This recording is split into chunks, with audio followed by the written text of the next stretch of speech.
Coming up on the next episode.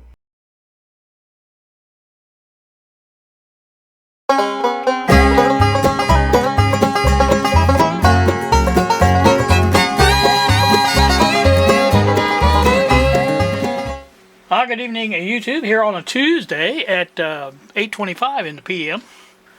I just thought I would share with you some of the things I've received over the last couple of days. And I don't have all of it here on display, but I have some of it. As you can see, here's the Packard Bell radio. This came in yesterday. Above that is my Super Heterodyne 2P3 Texon radio kit, AM radio kit. Above that, let me move you up a little bit, is the what do you call it?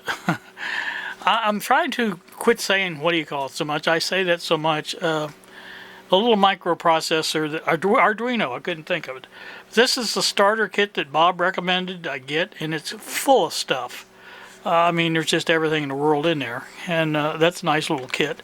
I like that. And this is the also a Raspberry Pi that I bought for playing around with. So it's here as well. There it is. Raspberry Pi 3 B+. So that's here, and there's a the heat sinks in there for it. And I didn't buy a power supply for this, and I think the phone chargers I have do fine for that. So I'm not going to worry about that. So that's that. Also today I made something on the 3D printer, and while it was printing I worked on another project. I was very productive today. Bob was off visiting today and doing some shopping, and so I didn't really have time to talk with him, or he didn't have time to talk with me, I guess. But anyway, we didn't converse until later on, when he got back. Oh, also I forgot about this. This is the other a component tester that I bought. I bought a second one of those, mainly for a backup, for in case something happens to the other one. And you know, I like these little testers. They're really handy. So got that. Again, this is what I got in the mail yesterday. Now today I got a camera, and like I said, I don't have that in here. It's the Rexing V1 basic camera. I got that in the mail, and it looks like it's going to be a good one. So I've got a card ordered for it, 128 gigabyte SanDisk high endurance is one of the ones that was recommended for it. I wanted to get one of the ones that was recommended for it, so I was sure to get it where it would work all right. That's here, and as well the Ultrasonic Cleaner arrived today, and it has been unpacked and is sitting in the kitchen right now, so I haven't played around with it yet. I've been doing some study on what to use. I noticed that I rewatched Don's video from when he was showing cleaning the chassis up on the chassis and the tuning condenser on the I believe it was the Zenith radio he's working on, and he was using water and basically citric acid, and I have some of that ordered as well. I was going to get some at Walmart because they do have it at Walmart, but they don't have very big. I think it was a 4-ounce pouch is all they had or whatever, and I thought, well, I need bigger than that, so I found it online for not much more really, for £1, and I got that ordered, and it shall be in here. In addition to that, like I say, I got the card and the for the Rexing dash cam. I've got a suction cup mount ordered for it as well. I don't want to fill up my windshield with all those 3M adhesive pads, and I thought, well, you know, I'll just get the suction kit for it. And I thought at first the dash cam from Walmart, the little black web, was going to work, but it's just slightly different enough to where it won't work with that camera, but it's basically the same type of setup. But I went ahead, and I needed that much more anyway to get the free shipping on Amazon, so I went ahead and ordered that as well. So, alright, let's get on to what we're doing today, or what I have done today, I should say. Let me bring you down here a little bit. And this is a box. Anybody can't tell that, there's something wrong with you. There are leads coming out of it. Yes, there are. That is the filter box. Remember I told you I was going to make a box for it? Well, there's what it looks like. And it's not screwed in, it's just sitting in there, and it's in there good tight enough to where I won't have to worry about it. And the lid fits tight enough to where it won't have to worry about it. Now what I'll do on the bottom is probably on top of that terminal block, I'll put a couple of Velcro pads on there and just put it on Velcro and have that sitting on top, because that's a good space for it, and that will keep it close enough to where it needs to be where it needs to be. These are the high voltage inputs from the power transformer, the AC, so that's why they're both the same. These are the outputs for the that will give us our DC out. And again, like I say, I'll flash up a picture of the circuit, but basically that's what it is. It's the bleeder resistor, the resistors across the capacitors there to keep them pretty much the same voltage across them, and all that stuff is incorporated in that. Now what I'm going to do is test this, and rather than to put everything together on the DC power supply, I'm going to just use the AC variac from the bench here. As you can see it over here behind me there, a little yellow and black panel.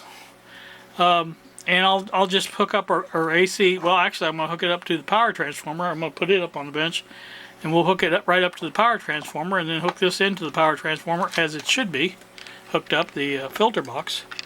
We'll hook these up to the AC out from the power transformer, and that will give us a good idea how well this is going to work.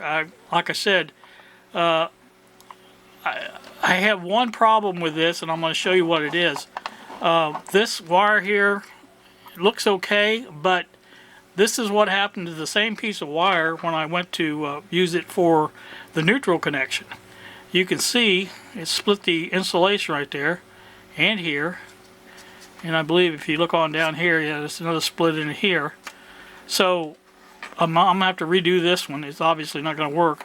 Even though this was going to be the neutral side for the AC coming in, I still want a good insulation wire on there. I don't want that to be like that.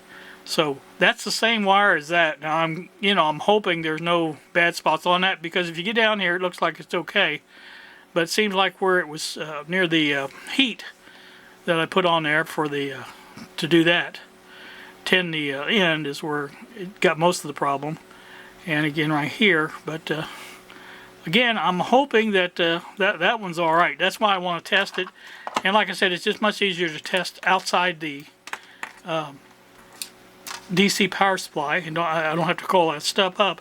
I'll use my fluke meter to measure the voltage out, and we'll just use it. Well, I can watch the current on the meter there, make sure I'm not drawing too much current like that in the box.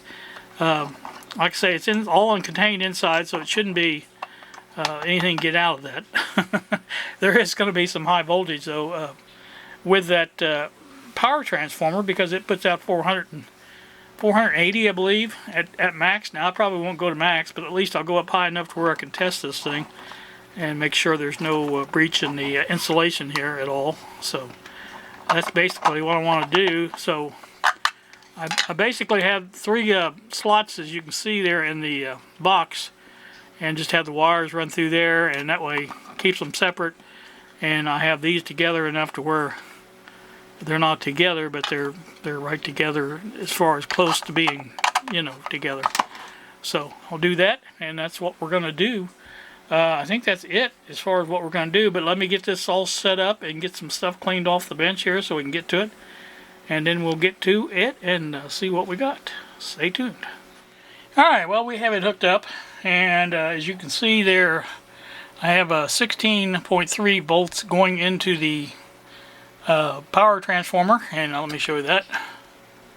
It's right there, and here's our filter network, and it's hooked up to the output of that, and it goes into the box.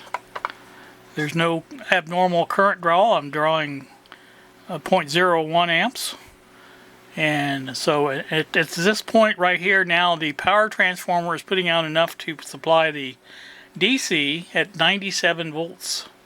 So that's not bad. I want to see basically how much of a regulation, or not regulation, adjustment I can get out of this as far as getting a pretty much exact voltage.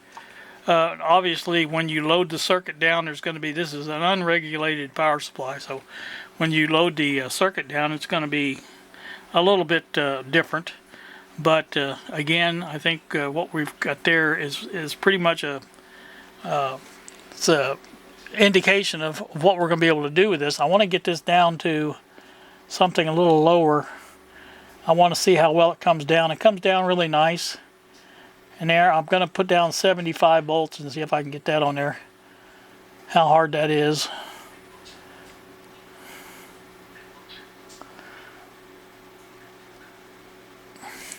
So there, let me show you the camera, or the, I'm not going to turn the camera around, but you can see 75 volts showing on the DC power supply, or the DC meter, the Fluke.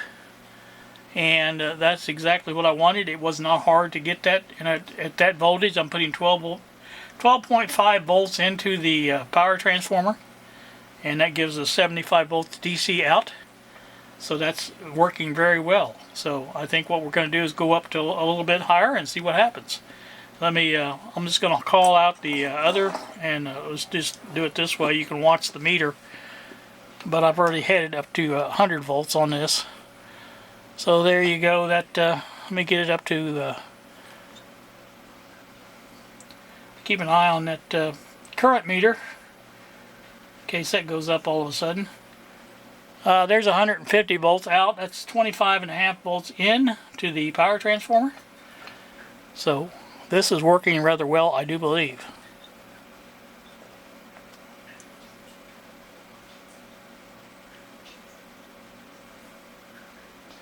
So there's 204 volts. That's 34.5 going into the power transformer.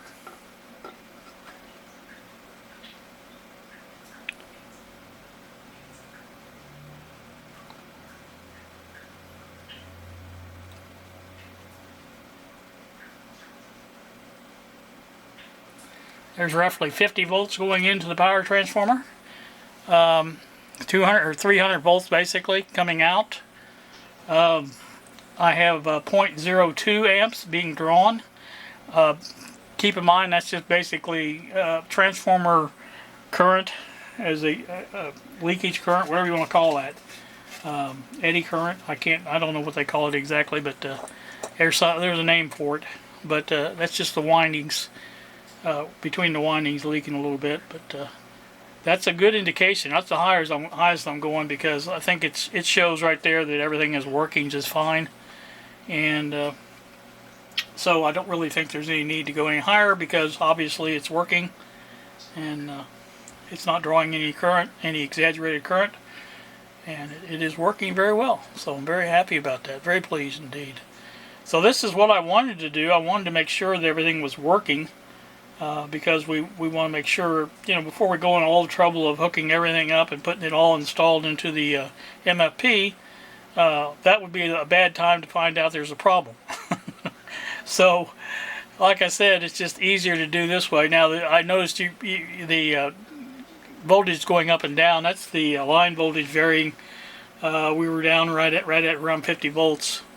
Now we're at 50.2, so... Like I said, I think we were at 50.4 when we was at 300 volts, so that's pretty much it. That's yeah, their 50.3 was 299. So there's a good idea, and like I said, I want to see how fast this goes down with my bleeder resistors. Yeah, that's another thing. There is a bleeder resistor in there, so there is some current being drawn.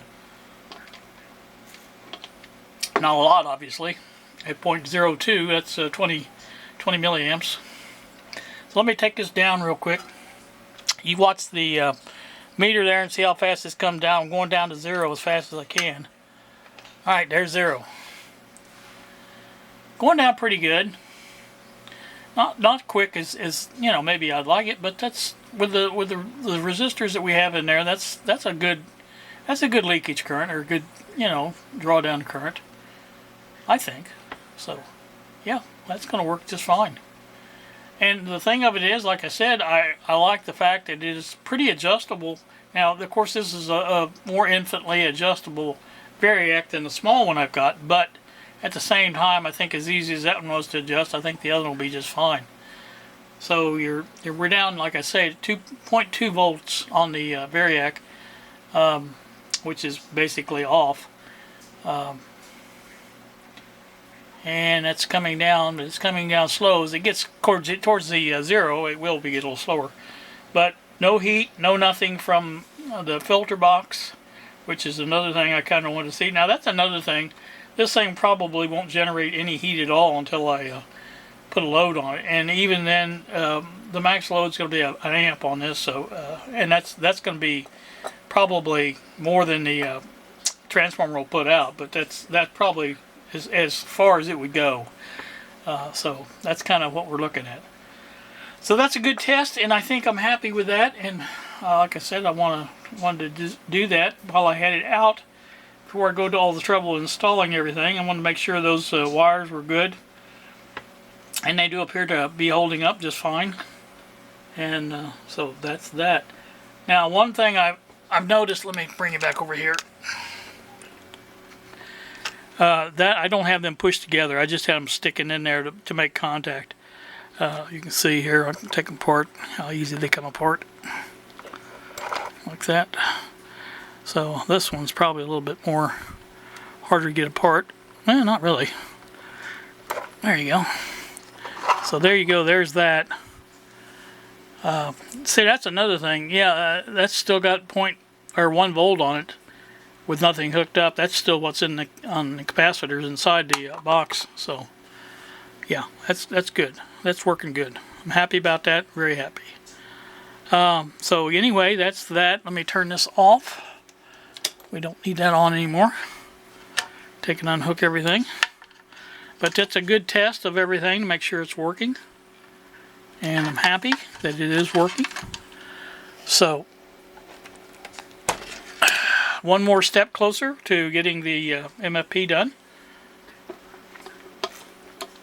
I was surprised at how well I did on this box. I basically just measured the outside of the filter network, circuit, whatever you want to call it, and basically came up with the box pretty darn quick.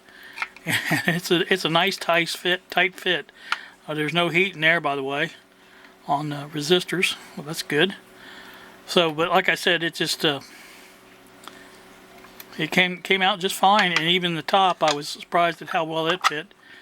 So it doesn't have to be a tight fit. I can put some, if I want to, I can put some screws in here and just, you know, screw it to it. But I think I'm gonna leave it like it is, because there's not gonna be any pressure on it. It's just gonna sit in there, and like I said, it'll be attached to the terminal block with Velcro, and just sit up there and be pretty. Sitting pretty. So that's a pretty good indication, like I say, of what's going on with this, and so I'm happy about that. And I think we're going to close this out now and see what else is going on. So you guys, in the meantime, have a great day. Thank you so much for watching, and we will see ya.